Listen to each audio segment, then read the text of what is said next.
भूमिपुत्र जन पार्टीच्या वतीने आजची ही पत्रकार परिषद आयोजित करण्यात आलेली आहे.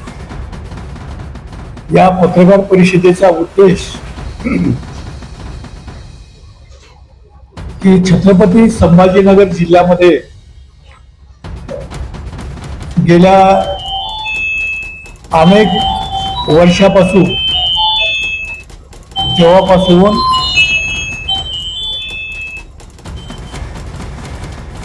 या शहराच्या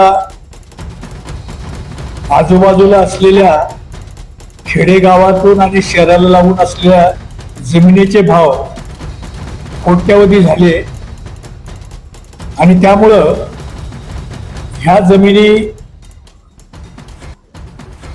बेकायदेशीर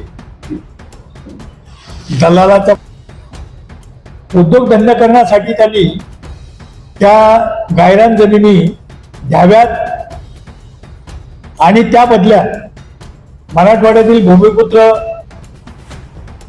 शासनाने जसं केंद्र सरकारने अदानी आणि अंबानींना 1 रुपया दराने जमिनी दिल्या असतील किंवा दिलेल्या आहेत, त्याच पद्धतीनं या भूमिपुत्रांना जर शासनाने जमिनी दिल्याच पाहिजे तर आम्ही 100 रुपये प्रमाणे आम्ही त्या जमिनीची किंमत द्यायला तयार आहोत. वाटेल ते झालं तरी आम्ही त्या जमिनीच्या किमतीनुसार पैसे भरण्यास तयार आहोत. एवढं शासनाला आमचं आग्रहाचं सांगणं राहणार, आमची मागणी असणार. तर या मागणीच्या पाठपुराव्यासाठी आम्ही माननीय जिल्हाधिकारी आणि विभागीय आयुक्त यांच्याशी सुद्धा डायलॉग करण्याचा आम्ही प्रयत्न करणार आहोत, त्यांची वेळ घेऊन. खरं तर या सगळ्या बोगसगिरी पाठीमाग आम्ही ज्यावेळेस हे जे बोगस कागदपत्र घेऊन जमिनीचे हस्तांतर होत आहे, ज्यामध्ये आपण पाहिलं असेल आमची मंडीचं जवळजवळ 200-250 एकराची जमीन ही बोगस कागदपत्राच्या आधारे हस्तांतर करण्याचा प्रयत्न झालेला आहे. ब्रिजवाडीला तसंच होतंय. अशा अनेक प्रकारच्या जमिनी सध्या वादातीत आहेत आणि याचं एकमेव कारण आहे आमच्या लक्षात आलेलं आहे की तलाठी आणि गिरदावर हे महसूल विभागाचे शेवटचे अधिकारी असतात आणि त्यांनी जोपर्यंत सातबाऱ्यावर फेरफार केला नाही तोपर्यंत कोणीही माणूस जमिनीचा हक्कदार होऊ शकत नाही. आणि मग हेच तलाठी आणि मंडल निरीक्षक मोठ्या प्रमाणात लाच घेऊन सातबाऱ्यावर जेव्हा त्याची नोंद करतात तेव्हा मात्र दलाल आणि भूमाफिया हे शिवजोर होतात आणि शासनाला आणि जनतेला आव्हान करतात की या जमिनीचे मालक आम्ही आहोत. म्हणून आमची काल जिल्हाधिकारी साहेबांच्याकडे मागणी आहे या अशा बोगस प्रमाणपत्र कागदपत्राच्या आधारे ज्या ज्या जमिनी फेरफार झाला असेल तो त्वरित रद्द करून ज्यांनी तलाठी असेल मंडल निरीक्षक असेल यांना बडतर्फ करण्याची कारवाई जर केली तर मला असं वाटतं की हे जे काही बोगस प्रकरण आहे याला कुठतरी आळा बसेल अशी आमची खात्री आहे.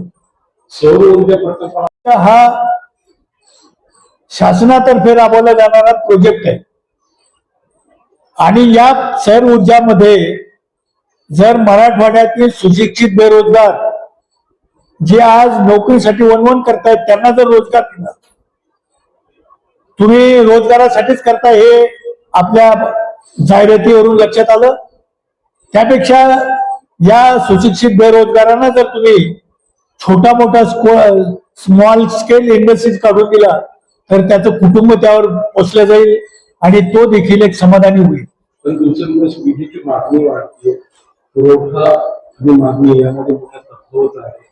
निर्मिती आपल्याकडे होते, सौर ऊर्जेमुळे आपण विजेसाठी आत्मनिर्भर होऊ नाही. आता सौर ऊर्जाच्या बाबतीतही अलीकडे तुम्ही पाहिलं असेल शासनाने 10 वेटचे परवानग्या दिल्या होत्या, परंतु जेव्हा लोकांची मागणी आणि बिलामध्ये तफावत आली त्यांनी त्यांच्यामध्ये बदल केलेला आहे. हे आपण वाचलं असेल पेपर.